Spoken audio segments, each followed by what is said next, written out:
Cavern. Hi, buddy. Hi, Sisi. Oh yeah, peacock. Ang guko dyan ba? Good. It's not a bird.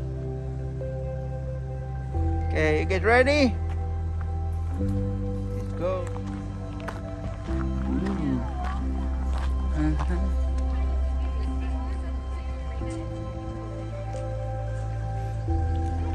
What is it? Look at this, Izzy. Are you ready?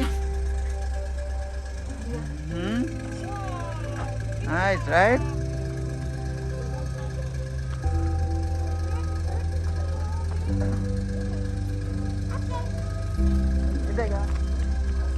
Peacock, peacock.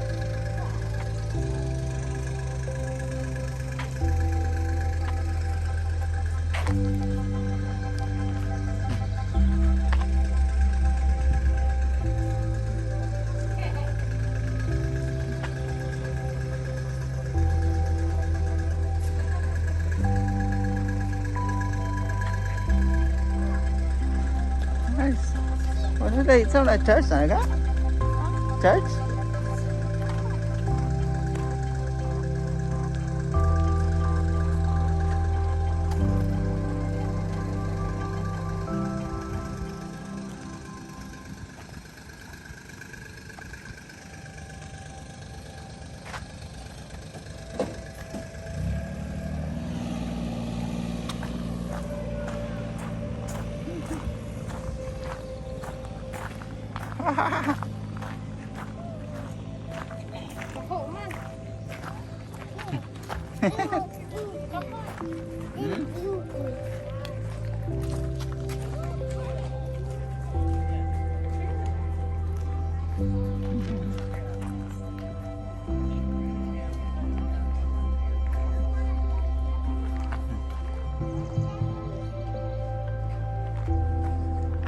Gigi, what do you think? Huh? What do you think? Dami forma ka. Huh? Ah, dami forma. Uy, sigula dinit. Where are you going? Are you checking around? Dirty. Right. Good afternoon, everybody. Quy ba là gợi hết rồi. Okay, ready, boy. Stop here, everybody. Okay, done. That's all one. Only 70 more to go.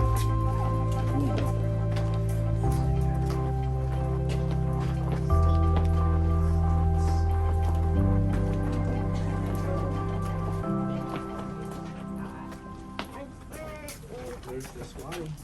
Remember?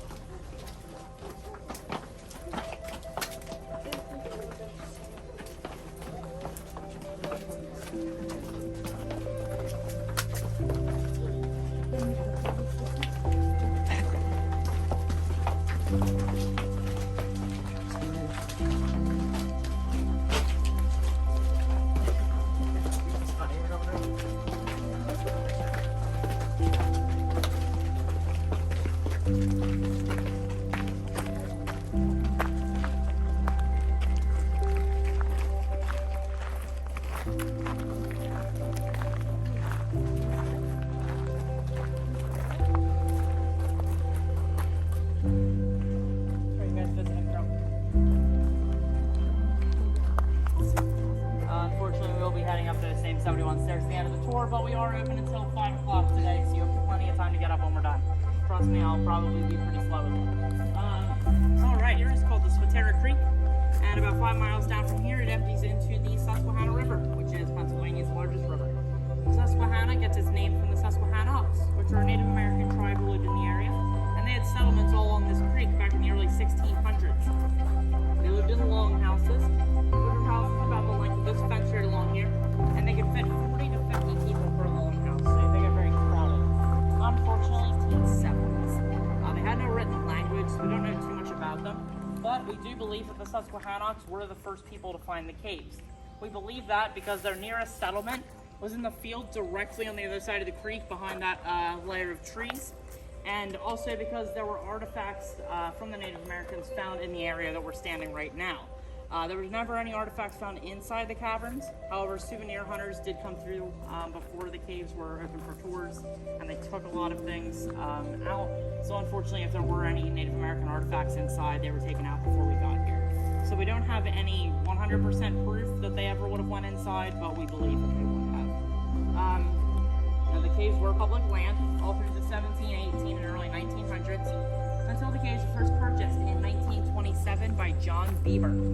No relation to Justin Bieber, or at least I hope not, but regardless, Mr. Bieber and his family had a good idea, which was to turn the caves into a tourist attraction. So, after 2 years of hard work, putting in stairs, light, leveling up the ground, putting up an entranceway, and many other things, they opened the caverns for their very first tours on May 16th.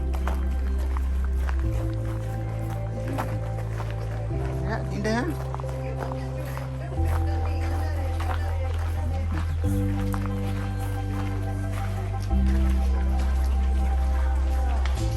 Oh. Awas sebelum. Now take your tickets. Okay, tiket mo ka.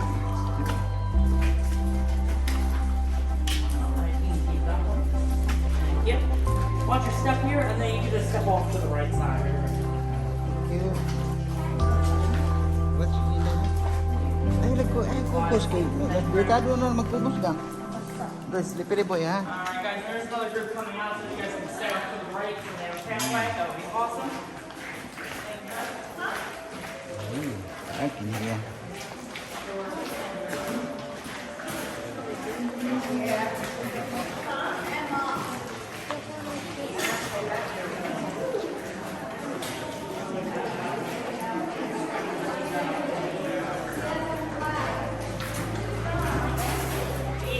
Entrance room. And in about 45 minutes, we'll be coming right out this way, and it will magically become the exit room. Exactly. Didn't say very creative names, just that everything happened. Now, as you can tell, it luckily cooled off quite a bit when we came inside. The caves do stay a constant 52 degrees Fahrenheit, whether it's 110 outside or negative 10 outside. It will always be 52 degrees in here. And for that reason, when the Native Americans lived in the area, we believe that they probably would have used the caves as a giant refrigerator to store meat and things in the warmer months. And they also could have used the caves as shelter from harsh weather. However, as I mentioned before, now, basically every color you see in here is completely natural. You'll see a lot of white and gray. The white is primarily calcium deposits, and the gray and the blue colors that you'll see are the limestone bedrock of the caverns. You also see a lot of red, which is iron deposits. But every other color as well is completely natural, except for three. There are three unnatural colors in the caverns. The first of these is black. Whenever you see black on the walls or ceiling, that is soot. Before the caves were open for tours, there were a lot of local explorers coming through here, and they would have fires in here to keep themselves warm and also for light. So naturally that will build up over time. You will also see some green plant life. You can see a little bit over here. It'll be much more noticeable in other areas of the caverns. And it seems strange that plant life wouldn't be natural. The plant spores attach to our clothes, and then when we enter the caves, they fall off and attach to the walls or the ceiling. And then there is my personal favorite, which is cave graffiti. You'll see a bunch of graffiti in here. Most of it is from the mid to late 1800s. Right down here, you can see E. Smith. Most of the graffiti is just names or initials of explorers. So unfortunately, as I said, it is from well over 100 years ago. So if you're a Dallas Cowboys fan, that is not a Hall of Famer Emmitt Smith. As an Eagles fan, I could care less. Then there's some more interesting stuff as well, like our official page for reading. Hi. And my personal favorite, right up by the entrance, in Lebanon.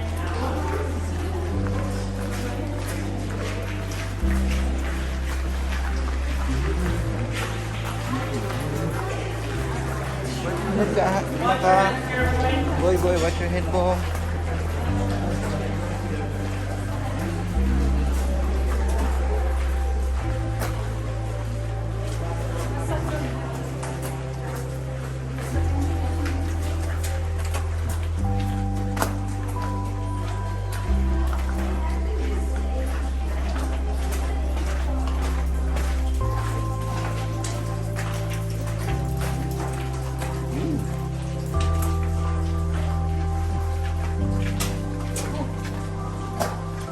Okay, boy.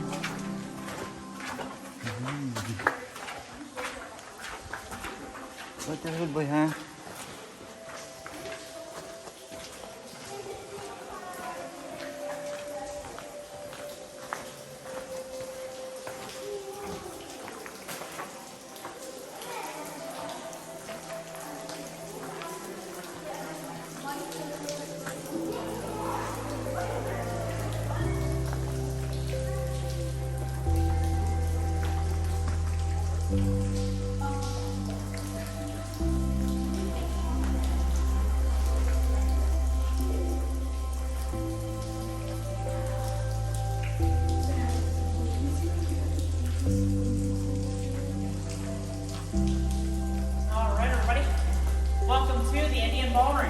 This is the largest room in our caves. It is 49 feet to the ceiling and 110 feet from wall to wall. Now, we're going to be going over some basic geology of caves. These caves were actually formed by two ancient aquifers, one flowing from the east and one flowing from the north. Now, these two aquifers didn't start out as these large passageways that you see today. They actually started out as small cracks in the ground. However, the water flowing through them had carbonic acid in it, which isn't a very strong acid. It's the type of acid you'll find in a lot of sodas and such. But it was enough to slowly cut away at the bedrock over time. So over thousands and thousands of years, that water flowed through and it created these larger passageways. Those two aquifers then met in this room and created a giant whirlpool. As the whirlpool swirled around, it opened up this room, and you can see evidence of this whirlpool because of all these first cuts in the ceiling up here.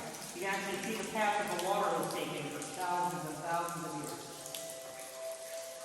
That water eventually flowed out to the entrance room and cut the opening that we came in through. Over time, the water table eventually lowered, so all the water that was in here is now below us, and the dripping water and the minerals in it allowed the formation to begin their growth. Millions and millions of years later, we have what you see today. Now, you will see four basic types of rock formations in our caves. The first of these are stalactites, which are rocks that grow from the ceiling towards the ground. That up there is the ear of corn. We call it that because it looks like a giant corn cup. I've also heard it looks like an upside down cactus or a churro, so really it's up to you. But stalactites, like most things in here, are growing at a rate of about a cubic inch every 150 years. So that's about the size of an ice cube in your drink every 150 years. And that's not like added on at the bottom or anything. That's spread across the entire formation, so it's not even really noticeable. So, not a very fast process, but that just goes to show you how old some of these formations are. The Indian ear of corn is estimated to be at about 1.5 million years old. Now the opposite of a stalactite is a stalagmite. The rock grows from the ground towards the ceiling. Out of there is the guardian. It is the largest stalagmite in our cave. We call it that because it looks as if it is overlooking everything in the cave. Some people think it looks like a lion, others think it looks like a giant squirrel. I think it looks like Jabba the Hutt from Star Wars, but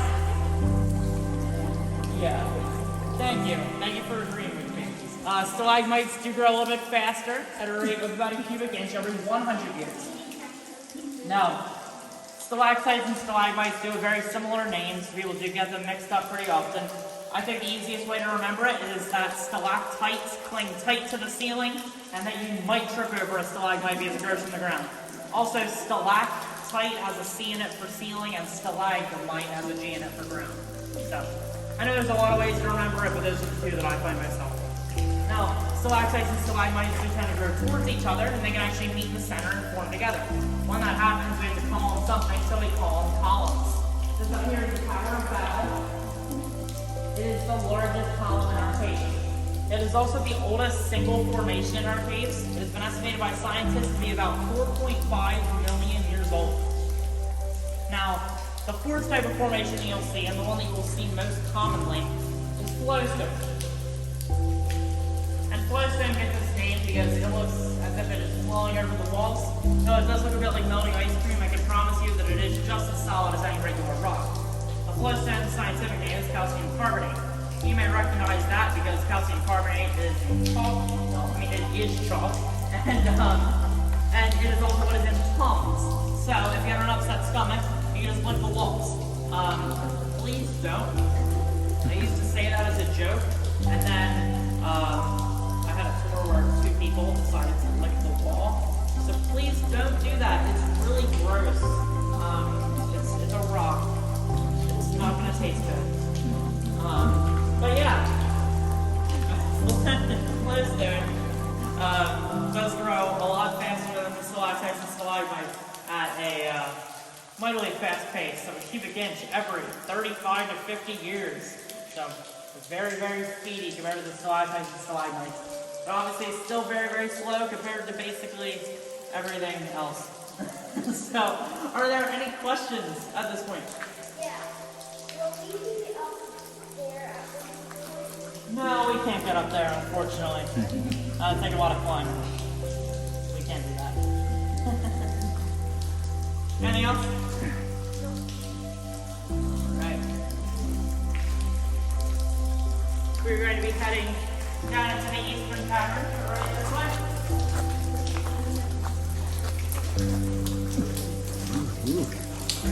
Ulan na diri ka. Okay ra kay ka? Ako na pod? Hindi. Be. Ara, kini.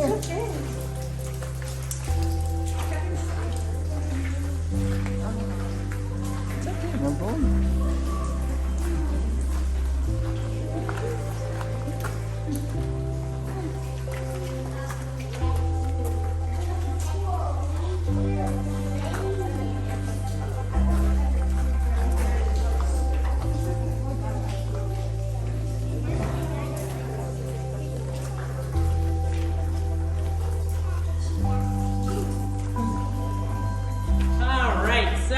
How many of you got dripped on the way in here? Yeah, me too. We were saying in the Echo Caverns, if you get a drop of water on the top of your head, you got 1 year of good luck. If you get a drop of water on your nose, you get 5 years of good luck. And if you get a drop of water anywhere else on your body, you're just getting wet. You got wet because of this formation right up here. This is what we call the natural bridge. It is made up entirely of iron oxide, which is basically just, well, it is just rust, and basically acts as a giant sponge. It absorbs all the moisture in the area, and then when it's full, it drips all the excess down onto us. That is on average the wettest area of the cavern. Right now we're in the driest area of the cavern. This is the blue room, named for all the blue limestone you can see lining the walls here. And this is the driest part of our cave. You can tell that first because you're probably not getting dripped on while we're in here, and also because there's not really any stalactites or stalagmites growing in this room. They need water to grow, so no water means no cool formations. You can see a couple old stalactites hanging from the ceiling up there. However, you can tell with their grayish color that they haven't been growing for quite some time. Any stalactites that are actively growing will have a much brighter white color to them. So you can tell this area hasn't been getting water for several years. I think I mentioned earlier, I've been tour guiding here for 10 years and I have never once gotten a drop of water on me in this room. So this area of the cave is considered inactive, which means it is not growing. That could change in the future, but something would have to happen above us in the ground to allow more water to flow through into this area. Now, this room actually does have a fairy tale to go along with it. So, you guys want to hear a fairy tale? Yes. Cool. All right. Thank you. So, once upon a time, there was a giant and a mummy that lived in this room. Now, the giant had some trouble getting to sleep at night, so every night the mummy would read him a bedtime story. The giant would lay out on the floor here, and the mummy would sit on her leg, way up here. And they would read together. Now one night they were reading, and the giant was just starting to fall asleep when they heard a loud crash. And they were both so scared. The mummy jumped off her ledge, crashed into the wall, dropped her storybook, and ran out of the caves. Now the giant was scared too, and he went to follow his friend, but he was so afraid he forgot how tall he was. When he went to run out, he forgot to duck down the whole way, and he hit his head on the natural bridge. He then fell back, flailing his arms and legs, and he kicked the ceiling, leaving his giant footprint. He then fell back, he got up, and remembering to duck this time, ran out of the caves. Now, they came back in to find out what that noise was and found that it was the cave dragon. He's actually still here. Right up here, you can see his mouth, his eye, his cheek, his neck and his body, his wings, and his claws. And the cave dragon said, "I'm sorry, I didn't mean to scare you. I'm new to the caves, so I'm not used to the temperatures yet. I just have a cold, it was a sneeze that you heard." So the cave dragon was sick, and they wanted to help their friend. So they decided to knit the cave dragon a closed-down blanket and a closed-down scarf. And the cave dragon was cured of his cold, and they all lived happily ever after. The end. Right. Are there any questions? Yeah. Is that an actual book or is it stone? It's stone. Yep, everything in that was natural formation. Yeah. We didn't carve anything. I was just wondering if you had put that book, like, if it was a book that you just put that up there. Yeah, we don't want to fabricate anything. It's all natural. Anything else? Alright. Excuse me guys, I didn't touch with these lights back here. Before we go, be sure to pay attention right here. You can call this one the wishing rock, because if you're walking past it, not paying attention, and you hit your head on it, you're going to wish that you hadn't. So please watch your heads there. You know what to call me?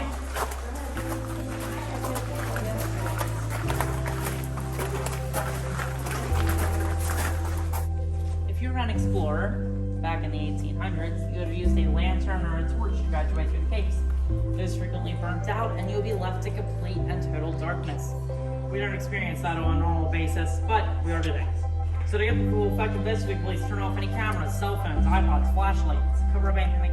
It's probably the only thing that's happened to me that's weirder than the people licking the walls. But anyway, we're getting sidetracked. So yeah, if we can just make sure everything is off and looks good. So if you guys, owners took over in 1942 and resumed tours, they would bring people back into this room, and occasionally there would just be like kids from the local towns sitting up on the ledges up there.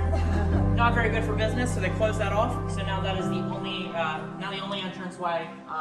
This is one that we came in through at the beginning of the tour. Now this cave-in happened about 100,000 years ago.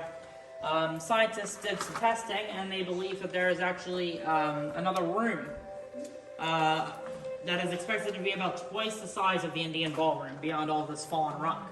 However, dislodging any of this rock could negatively influence the stability of the cave, so we can't do that. So we're not exactly sure what's back there.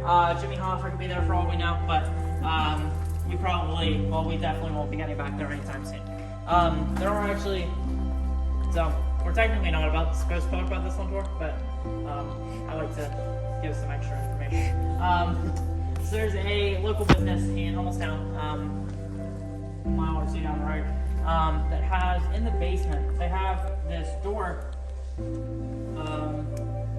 and it's like padlocked and everything, but it has this like glass window, and if you look through that window, you see this passageway leading into what looks like a cavern.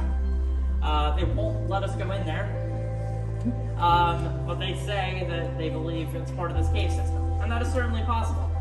If you were to follow this pathway, it would take you straight into Hummelstown. So there's a very good chance that these cave systems actually go on for miles. But today you will be seeing every part of this cave system that we know for a fact exists. So last thing with this room, something else I'm not supposed to talk about, but I'd like to. This hole right up here. We call this the zombie hole. No, there's no zombies in it, but back in the 80s and early 90s, we had a Halloween tour come through the caves. And we would try to scare people at random times. So we would have someone dress up as a zombie and hide in that hole up there. He would come in here, turn out all the lights, he would sneak down out of the hole, down towards the crowd. We turn the lights on, he'd be standing there, it would scare the heck out of people, they would run out and hit their heads. Not the best idea on our part. Due to these things called lawsuits, we had to stop doing that. But we left the hole there as a reminder to never try it again. So. I did that tour. Really? How was it? It was scary. Yeah. Wow. Yes, I do. You didn't hit your head, did you? I did not, no, but I ran very fast. Yeah, we're not allowed to do that anymore. Are there any questions? Yes. Yeah. All right, what's up? Wait. Where do you We're go? gonna go back there. Yeah, we're gonna turn around, but I'm gonna answer your question first. So, I mean, like, we're surrounded by all this rock.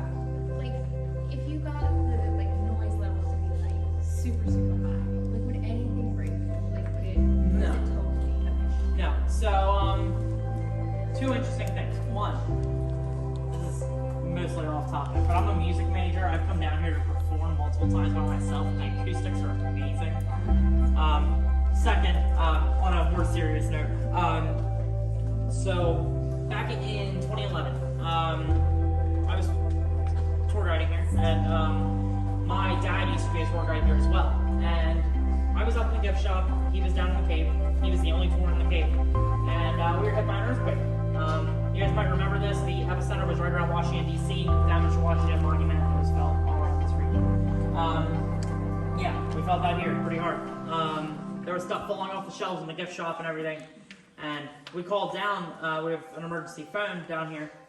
I called down, we were like, is everybody all right down there? My dad comes to the phone and he's like, yeah, what are you talking about? Didn't feel anything down here.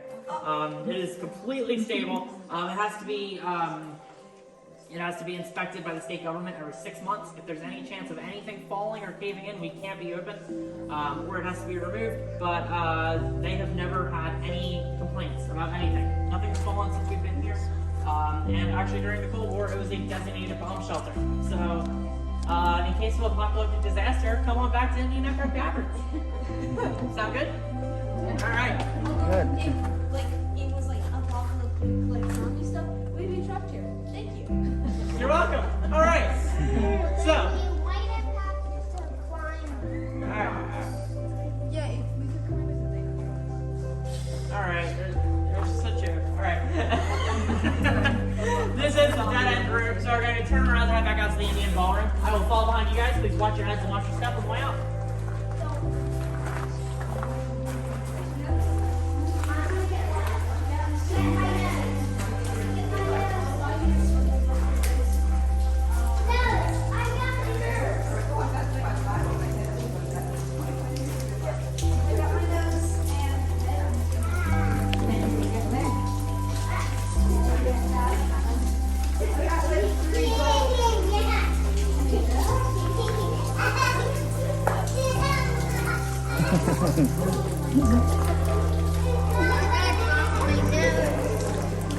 Alright guys, we're going to head over here and up. We'll walk right over there.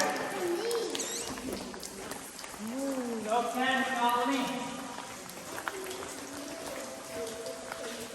Cái này có.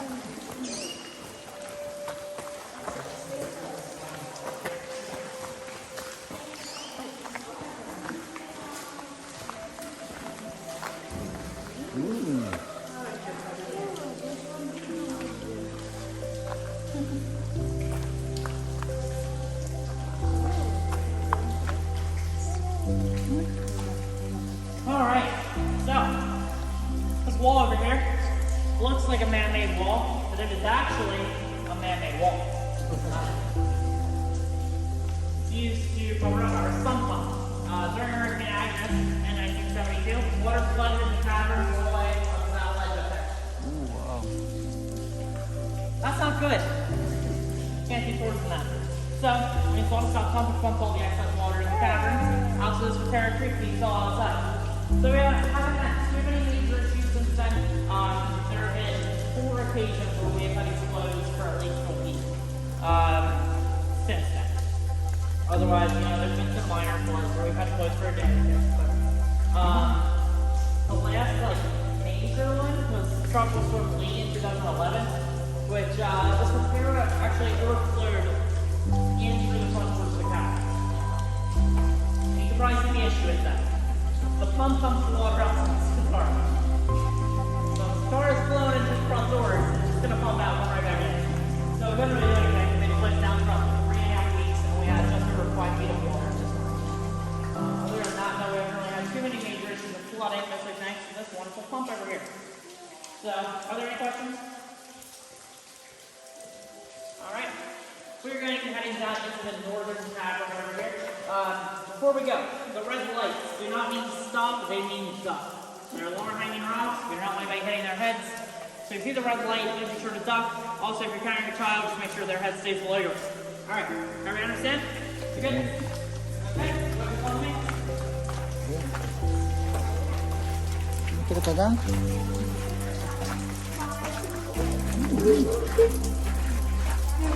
Okay, head boy. Wow. Oh wow.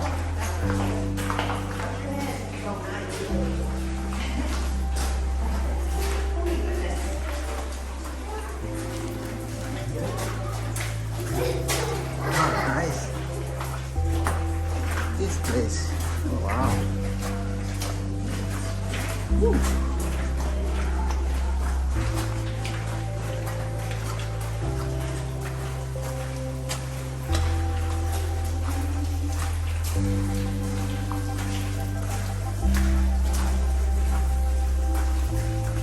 What's your leg, boy, man?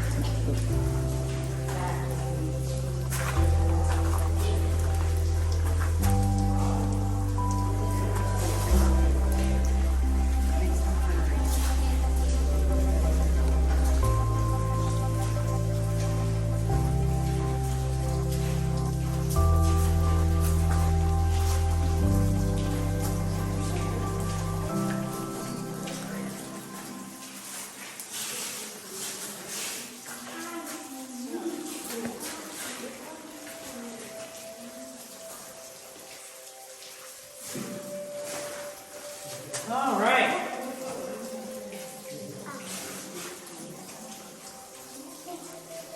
So,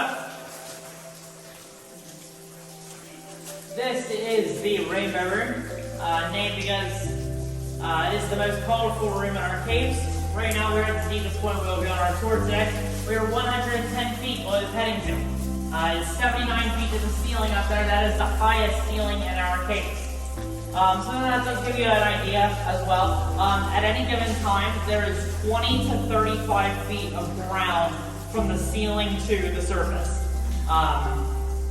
So yeah, right here it's 79 feet to the ceiling, 110 to the surface. So we got 31 feet. I can do math, I think. Yeah, 31 feet of ground above us. So, like the Blue Room, this room has a story. Unlike the Blue Room, this one's true. So, once upon a time, back in 1919, there was a group of teenage boys doing some exploring around the caves. They came into this room, and they saw a small wooden box on this ledge up here.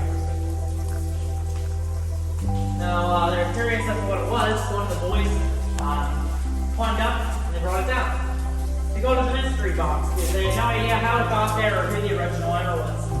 This mystery box contained a vial of mercury, a lump of coal, some gemstones, some old jewelry, 17 coins from 14 different countries, some of them dating over 500 or even 1,000 years old, and instructions on how to make diamonds.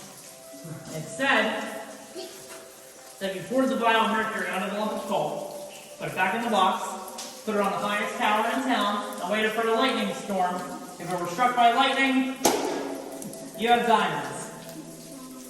That's not how science works. They knew that, they didn't try it, but they didn't think that it was really interesting, so they decided to keep the box. So they kept it between themselves. So finally in 1968,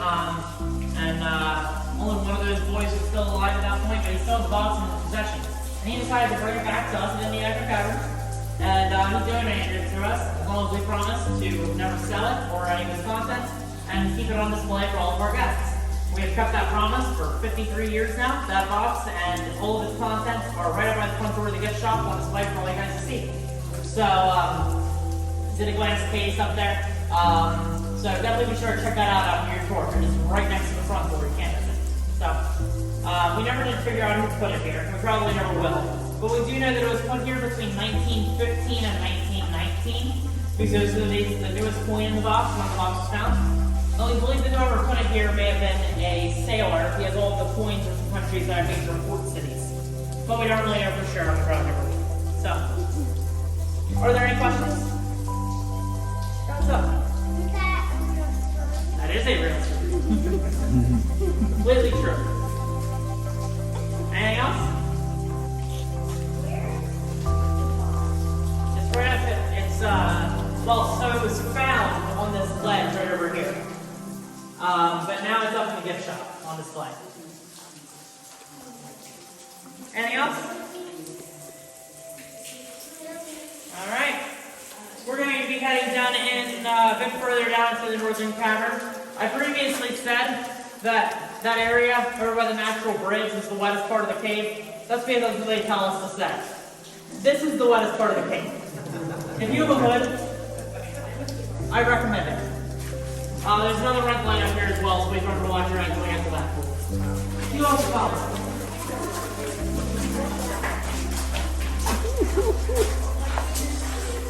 Wow.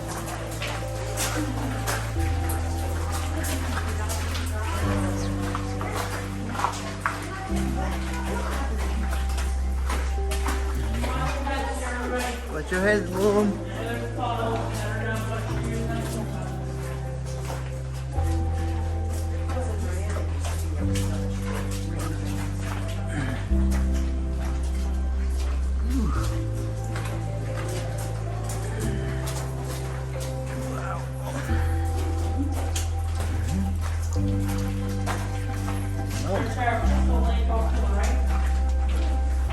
I'll tell you more about it once we get into the next room.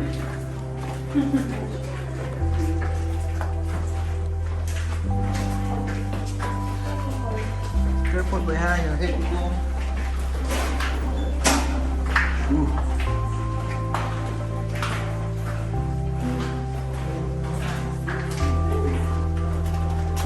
And once you get into this room, it is a dead end at the end of the bridge, so you guys can just fill on in. Okay, good, good. Talk about this room once everybody gets here. We can go in there? Or? Yep, you guys can fill one in. Oh, yeah, yeah, let's go.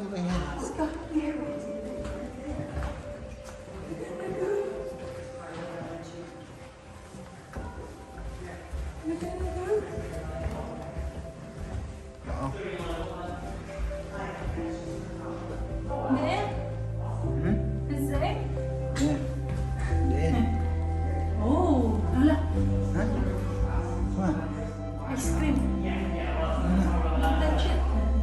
Dari pa para lapos pa ni.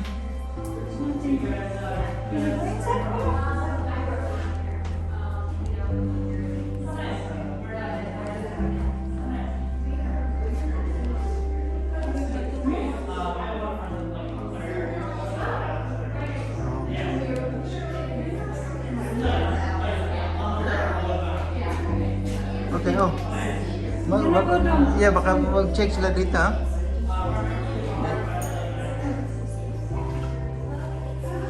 Okay. Go. Go, boy. Let's go out. Oh. Now we can. Can it go?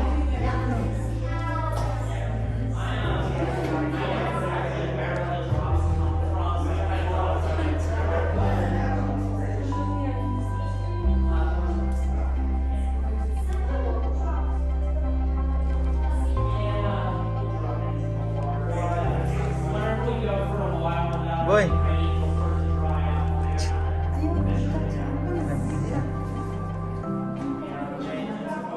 Boy, touch Wow. Shiny, right? Look at this. Wow.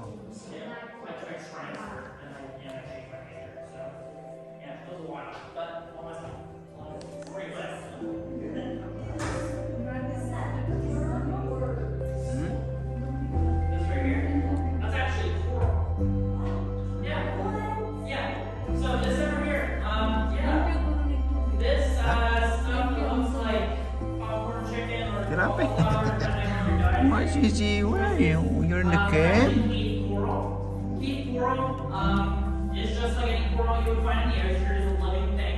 Unfortunately, this coral is not alive anymore. Keith coral can only survive when it is completely pitch black and when it is completely submerged in water. So you'll actually see that when we go back out, if you notice, you'll actually see that same thing on the ceiling. So that does show you at one point in time that's what this cave was completely full of water. So, yeah, that has been living for thousands and thousands of years. But, alright, so this is the wedding chapel, and below us is the wedding lake. It doesn't just get that name for any other reason. We actually have 3 or 4 weddings every year in the cave, and most of them around this room. We get married, we'll stand right down towards the end of the bridge, the wedding party will end down through.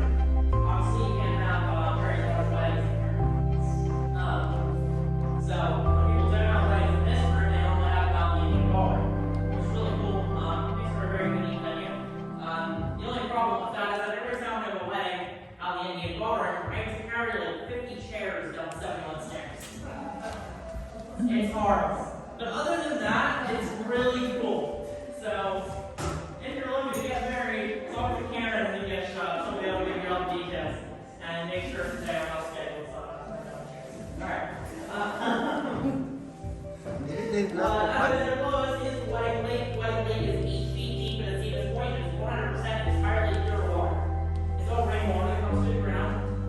And the ground acts as a giant filter and filters everything out. So as the water gets here, it's completely pure.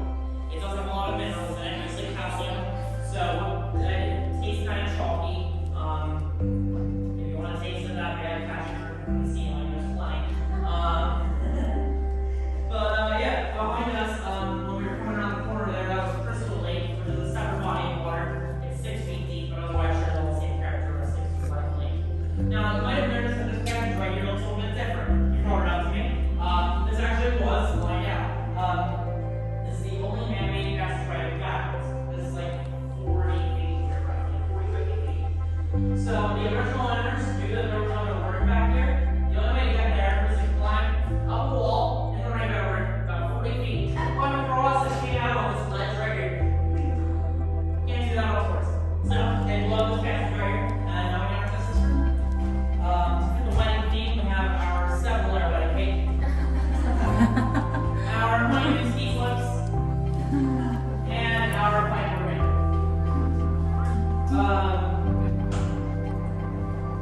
Also, we do have 2 types of bats that live in the cave. You don't see them too often. They're actually, so this is the dead end for humans. There's a hole back there about the size of like a watermelon. Go back that hole about 75 feet, that's where all the bats live. We don't see them too often. There is another entrance way for the bats. It's not big enough for people. So if you were to follow that hole back, it lets out into the woods on the other side of the parking lot. Like when we were driving in on the right. And it lets out there. So there technically are multiple entrance ways to the caverns, but what we can't do is go and make them. But our bats are the these Hersheypark off the Pennsylvania little brown bat. We're about 2.5 to 3 inches long, but they're very nice to have around. You each one eat 500 mosquitoes in 1 hour.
20 to 35 feet ground above us.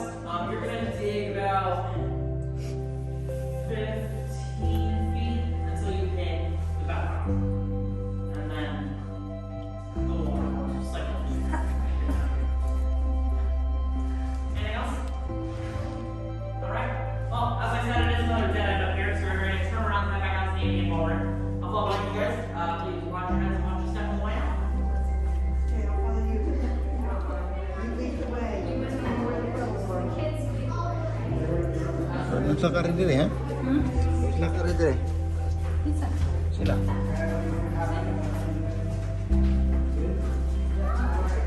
Wow, look at that.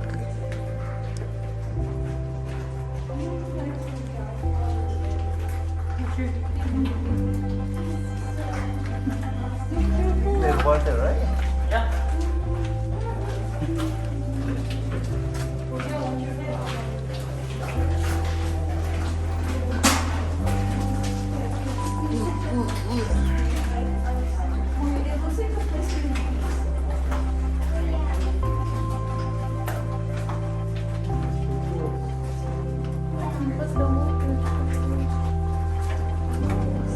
This is this place reminds me of the games.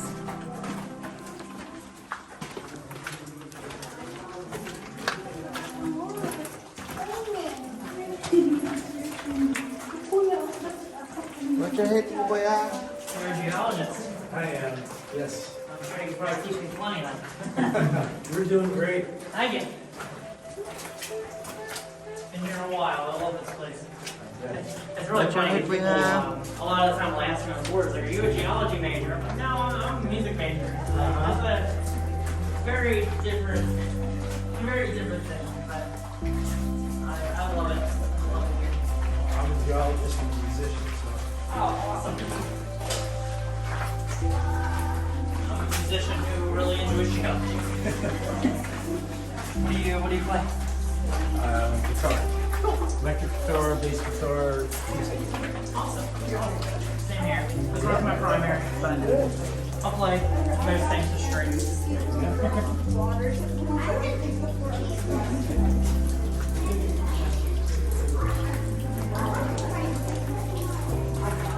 That I have a boy. bass fiddle that I play in bluegrass band. And mandolin that I play a little bit. Yeah, I like mandolin. I unfortunately had to sell mine. Really like playing. Yeah. Yeah, I'm gonna band that. I play mostly guitar, but a little bit of banjo, mandolin. Nice. I like rock, American music stuff. Okay. It's fun. Yeah, we're actually going out on tour in a couple weeks. Nice. His mother plays mandolin guitar. Yeah. They play. They play string, gate, and places. Yeah. We have our first show since COVID on Friday night, and it was just such a rush to be able to do. Yeah. What's the name of the group? Serencia. We're based in Lancaster, but we play all over the place. We're touring out to Chicago and now I've been to New England and stuff, so wow. I'm excited. So my major is technically music management. I work for an agency and I book shows for other people, but still like to get out there and perform myself. That was the one nice thing about COVID, that gave us so much time to write. I recorded across the college for projects. I recorded 3 albums during COVID. Wow. So, maybe it's time to be creative. Yeah. What's your head? Is it dark in there? Are we still going forwards? Yep. Okay, she said yep.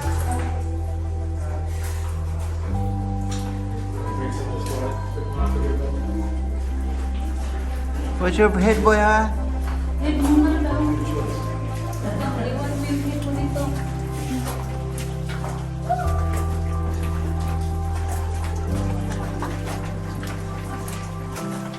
Whew.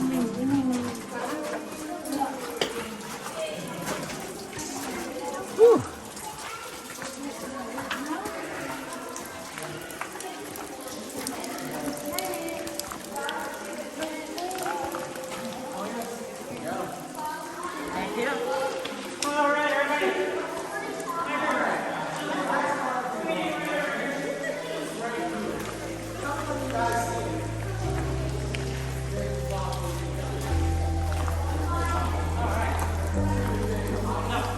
We're going to be having things here tonight. You're very uneven. And a little bit wet. I'm not allowed to say it's slippery.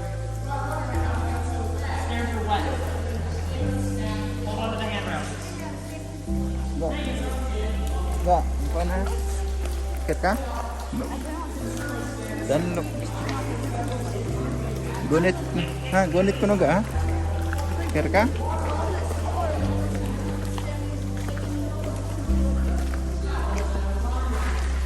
Ya, dan loga ha?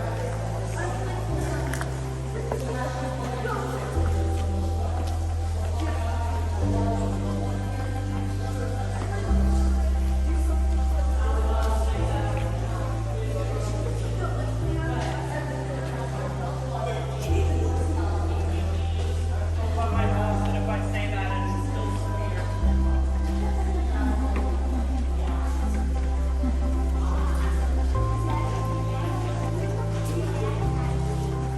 Careful ba ya? And I want you guys to get to the top of the stairs. We're heading right back on the other side of the Wilson room. You guys can get on the ground later at the bottom of the stairs. Kaya gunit ka ha? Gunit ka, kaya dan loga. Killing me. I've been yelling all day. Gunit ka ha? Dan loga.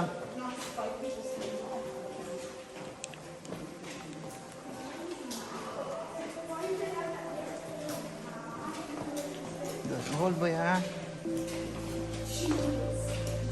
Hold on to the handrails and watch your step on the way down the stairs. Nobody else back there, right? Say your word for it. You're going up.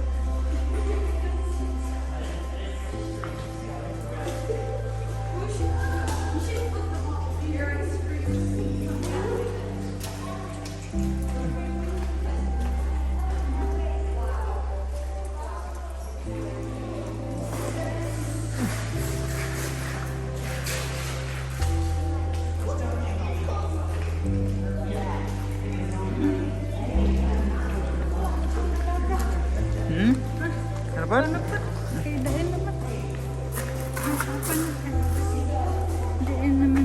Kan pernah.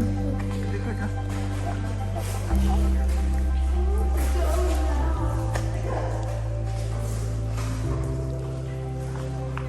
Alright, everybody, this is the Wilson room, named after William Amos Wilson, who made this room his home for 19 years, from 1802 to 1821. Mr. Wilson had a very tragic life. His sister was wrongfully accused of murdering her two children. She was hanged when they found within minutes of her being dead that she was actually innocent. Not a very happy story. Mr. Wilson basically had a general mental breakdown. He didn't want to be any part of society anymore. He didn't trust society. So he packed all the belongings and walking out into the woods, and when he found these caves, he decided to make them his home. He had a makeshift bed up on this ledge up here with a rope ladder hanging from his rocks up, helps up, get up and down, and a fire below to cook food to keep him warm. He stayed up on the ledge to protect himself from any wildlife that might come in or any flooding. And because, as you can see, it goes underground, it's all so it makes sense. I would agree with him there if I was to move into a cave, which I'm not going to do. I don't think. You never know. You never know if these worlds, I guess. But the only person that he kept contact with during his time in the caves was a farmer that lived right down some Fair Creek. And he would do work for the farmer, and in exchange, the farmer would give him food, clothing, firewood, and really any supplies that he needed to survive. This is the only person that he maintained consistent contact with. The only other people he would come in contact with were if he was like out hunting or something and saw somebody else in the woods. That's really it. He stayed away from society as much as he possibly could.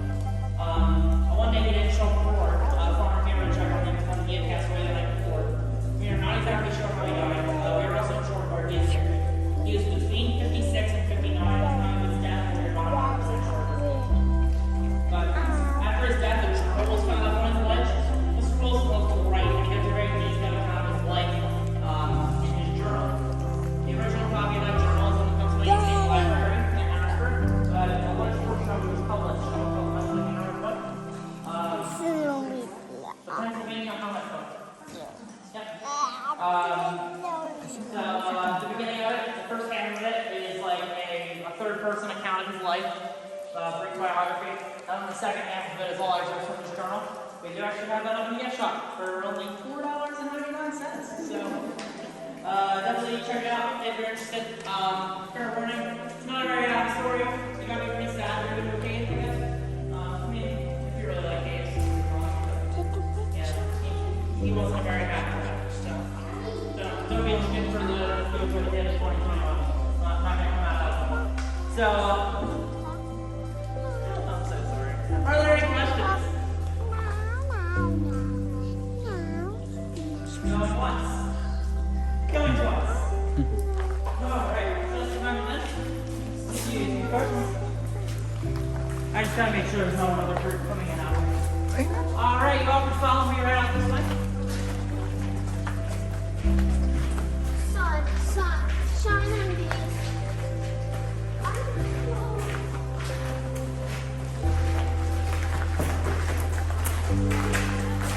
Alright, everybody.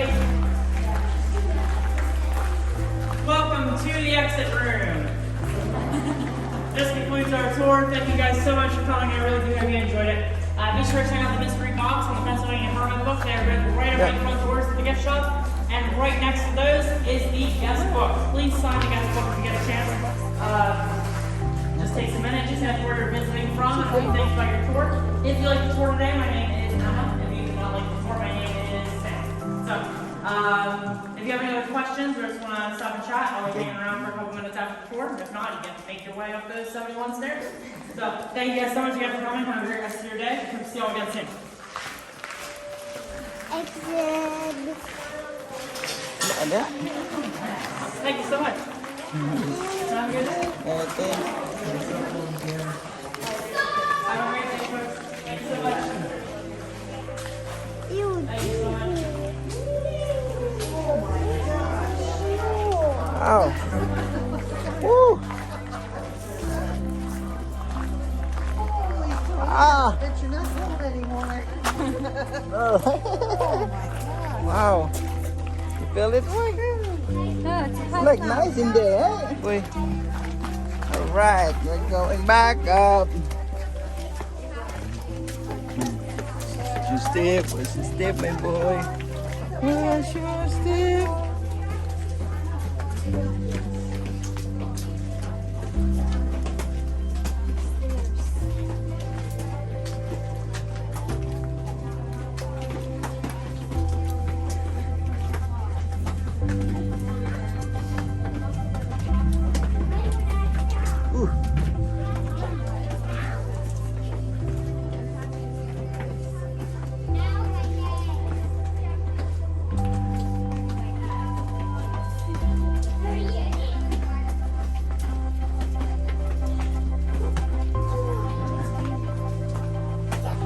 Apa ka diha ga?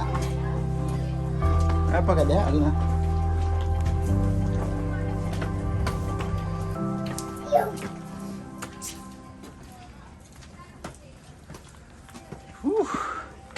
Nama isulod no? Init na. Oh.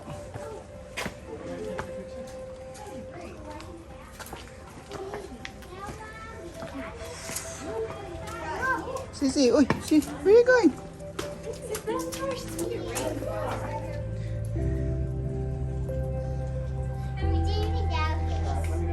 Oh, no, that's perfect. Thank you. Thank you very much. It's the family tradition.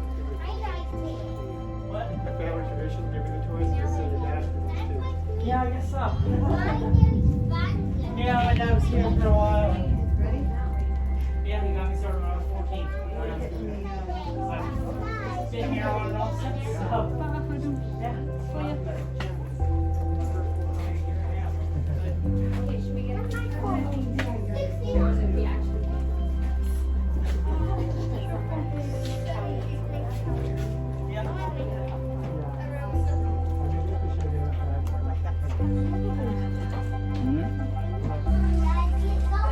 Right, dance easy, alright? You love it? Oh, hulog na po naman.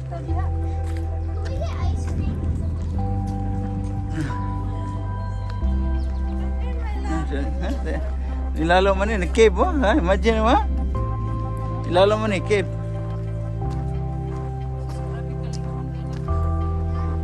Ay, kuan ha? Ano ba ka? Salo ka itong nagturtor siya. Alright guys. Hi Sisi, come on.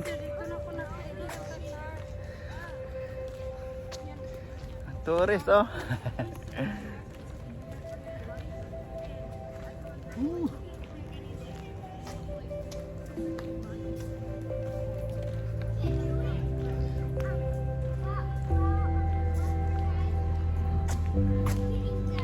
Come on Sisi.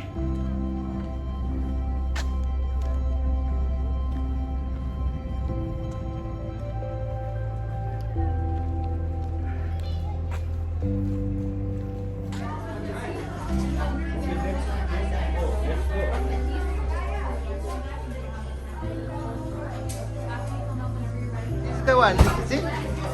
This is the mystery box, right? Remember she was talking about the mystery box they found in there?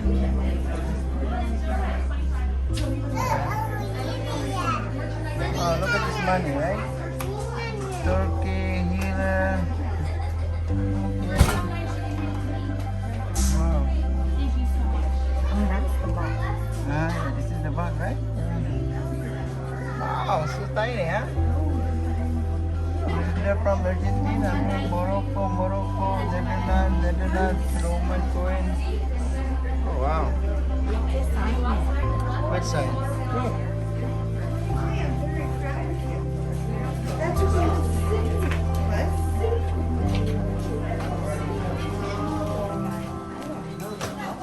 Unicorn. Wow, unicorn again?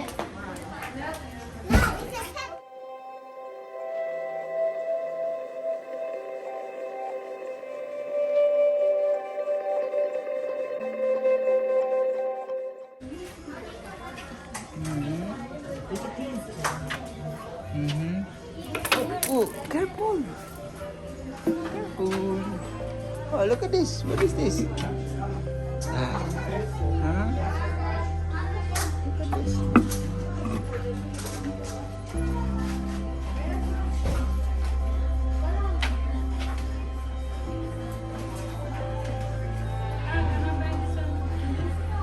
Huh?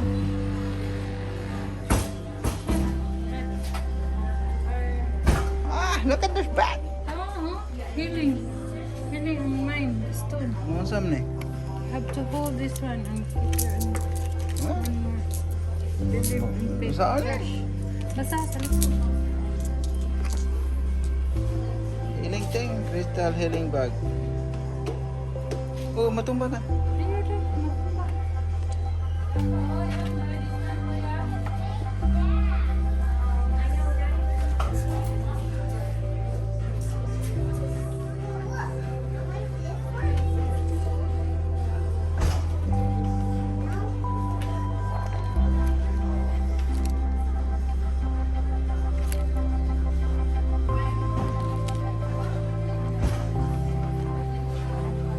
Oga, saan mo gara? Balitan ni mo ga? Balitan ni mo ne? Gusto niyo mo na? Saan mo ne? Mama. Bala? Uncle, wait. Biniti ka lang. Oh, ba't? Ha? Ang bat. Pang, ano? Gusto mo to? Sama ko na. Mansam ko na. Yun eh.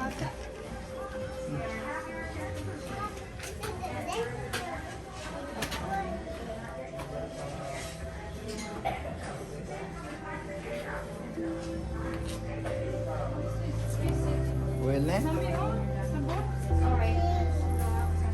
Mot? Mga kulor mo. May gawin mo pa. Ilan mo na siya?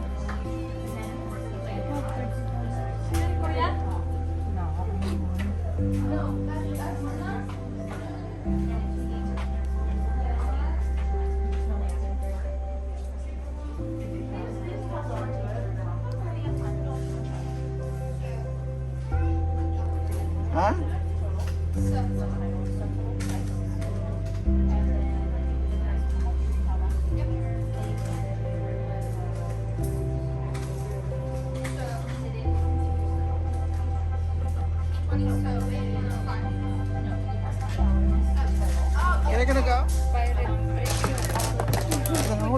Sisi, your phone.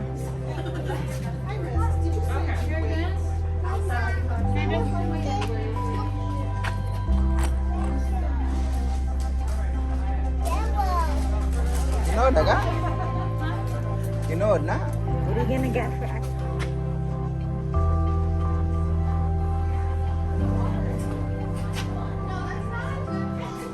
I need to come inviting. It's gonna be heavy. Maybe this one, oh, the bracelet one. Maybe she wants this. Huh? Maybe I got this one. You wanna buy this now? Conditioner? Over you. A throw around and look at this. Oh, ito. Ilagay mo lang sa gilid. You can Phải kinood na ka? Ikaw na. Kaya na. throw it. Huh? College. Okay, let's go. You wanna buy? You wanna buy this? Gilid ako.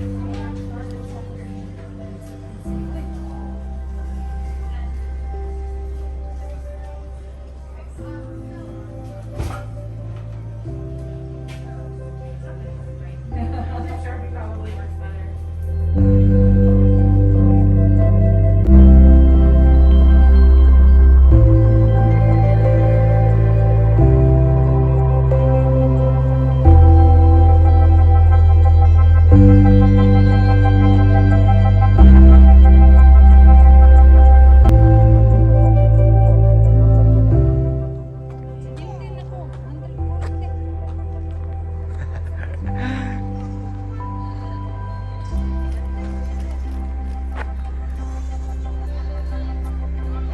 Hikon kita manok.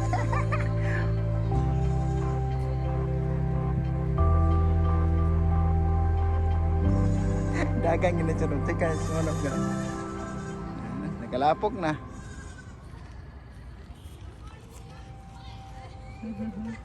Okay, come on, let's go. Sisi.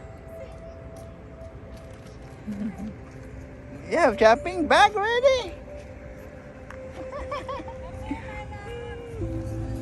Sus, ikaw na kayo na. Arabay dala oh, ha? Sus, 75, mabit-bit ng Inday. Good luck. Alright, Cavern, thank you. Thank you very much. Yeah.